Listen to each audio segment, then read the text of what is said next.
hanya ada di tanah air. Orang-orang ini tega menggali makam untuk mengambil jenazah ataupun mengambil barang-barang berharga di area makam. Keangkeran makam seolah tak berarti bagi mereka. Pencurian makam ini dilakukan demi memperoleh kekebalan sebagai jimat ataupun tujuan tersembunyi yang tak masuk akal lainnya. Pemirsa, di antara beberapa kasus pencurian makam tersebut, kami telah merangkumnya ke dalam 7 kisah pencurian makam menghebohkan versi On The Spot.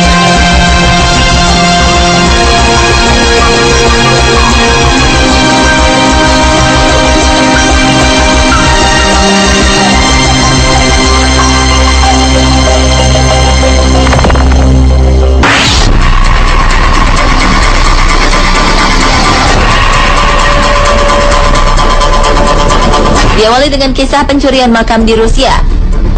Seorang pria terpaksa diseret ke penjara setelah terbukti melakukan pencurian jenazah. Pria ini menggali 29 makam anak-anak dan mengubah tubuh mereka menjadi boneka. Pria bernama Anatoly Moskvin ini ditangkap setelah ditemukan bukti kuat bahwa ia telah menggali makam yang semuanya anak perempuan itu.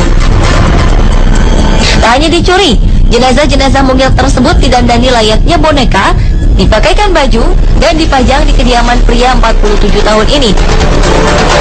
Aksi Anatoly pun memicu kemarahan keluarga korban. Sang pelaku sebenarnya merupakan seorang pria jenius. Dia bahkan bisa berbicara dalam 13 bahasa. Namun sayang, kejeniusannya justru membuat ia kehilangan akal sehat. Ternyata Anatoly punya obsesi dengan boneka dan yakin bisa menghidupkan anak-anak itu lagi. Salah satu korban yang diambil adalah gadis bernama Olga. Bocah yang masih berusia 10 tahun saat meninggal ini ditemukan telah menjadi mumi di rumah Anatoly. Saat ini Anatoly sudah dalam penanganan tim kepolisian. Dia mengaku sudah mencuri mayat anak perempuan sejak tahun 2011. Karena tes menyatakan pria ini gila, dia juga mendapatkan penanganan dari rumah sakit kejiwaan.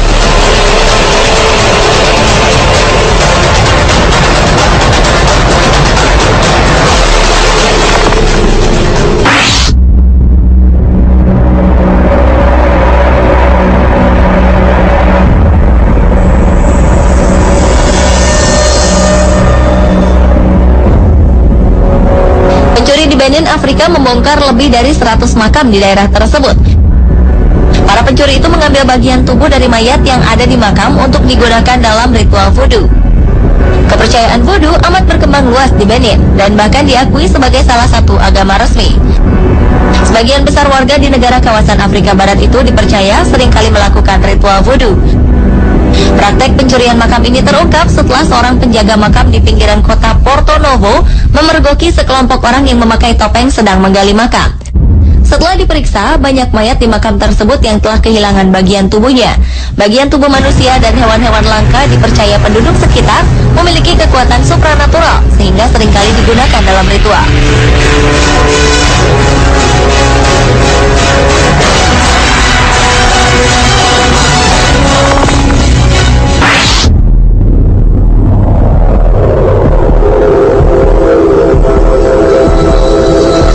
Dua orang lelaki kakak beradik di Pakistan mencuri mayat manusia dari makam dan mengolahnya menjadi kari. Tindakan menyimpang ini mereka lakukan untuk mendapat kesaktian. Kedua kakak beradik yang bernama Muhammad Ali Farman dan Muhammad Arif Ali ini pun dijatuhi hukuman 2 tahun penjara karena dianggap merusak makam. Keduanya yang merupakan warga kota Daihakan mengaku melakukan pencurian makam setelah bertemu dengan dukun setempat. Kasus ini terungkap saat seorang wanita bernama Saira Parvin meninggal dunia. Setelah dimakamkan, keesokan paginya beberapa kerabat menemukan ada bekas galian di atasnya. Kecurigaan mengarah pada kedua kakak beradik ini. Di dalam rumah tersangka, polisi menemukan potongan daging manusia di dalam karung goni. Dari hasil interogasi kepolisian, dua bersaudara itu mengaku telah menggali dan melahap beberapa mayat lainnya dari kompleks kuburan setempat. Mereka juga mengatakan telah melakukan praktek kanibalisme selama beberapa tahun.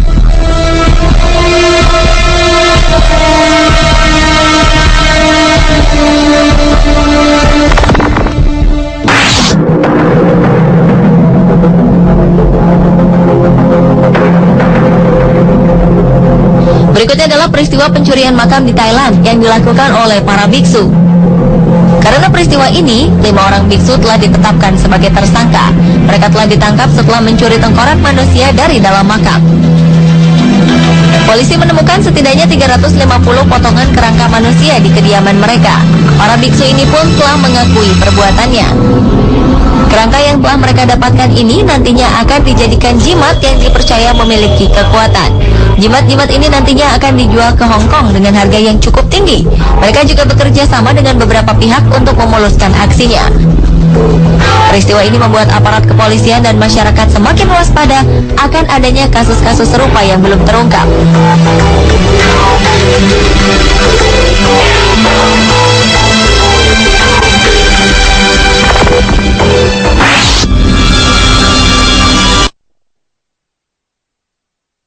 Wilayah Pennsylvania bagian tengah tiba-tiba saja lenyap. Pihak kepolisian pun melakukan investigasi dan berusaha untuk mengungkapkan siapakah yang mencuri jenazah gadis 9 tahun yang meninggal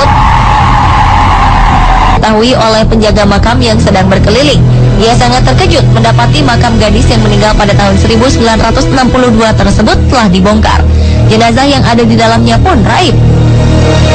Seorang saksi mata mengungkapkan bahwa pada Jumat malam sebelumnya, ia melihat sebuah mobil memasuki makam.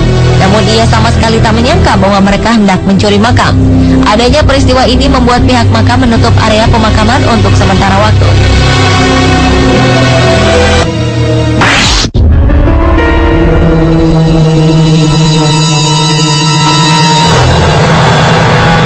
Seorang pencuri makam dievakuasi oleh polisi setelah ia terjebak di sebuah gua di Huzhou, Provinsi Zhejiang, China. Pencuri ini tiba-tiba terperosok saat hendak mencuri sebuah makam kuno yang tersembunyi di sana. Pencurian ini bukanlah yang pertama. Pria yang tadi disebutkan identitasnya ini mengaku telah mencuri makam untuk kesekian kalinya. Ia biasa melakukan aksinya ini bersama kawan-kawannya. Malang, ia justru terjebak sementara ketiga temannya berhasil kabur. Pria parubaya ini mengaku telah menjarah berbagai macam benda-benda berharga dari dalam makam untuk dijual di pasar gelap. Karena nilainya yang tak terhingga, banyak orang memilih untuk merampas dan merusak makam-makam kuno, meskipun terkadang medan yang ditempuh cukup sulit. Pihak kepolisian kemudian mengorek keterangan dari pria tersebut dan berhasil mengamankan beberapa benda hasil curian di kediamannya.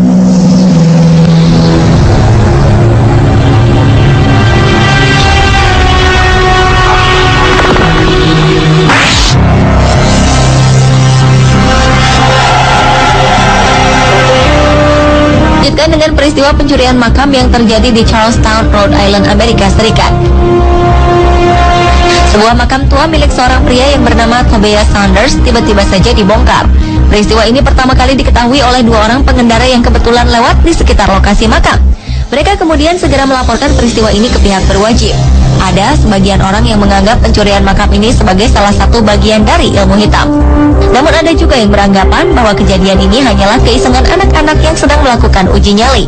Namun apapun alasannya, pihak kepolisian kini mencari di mana isi dari makam tersebut.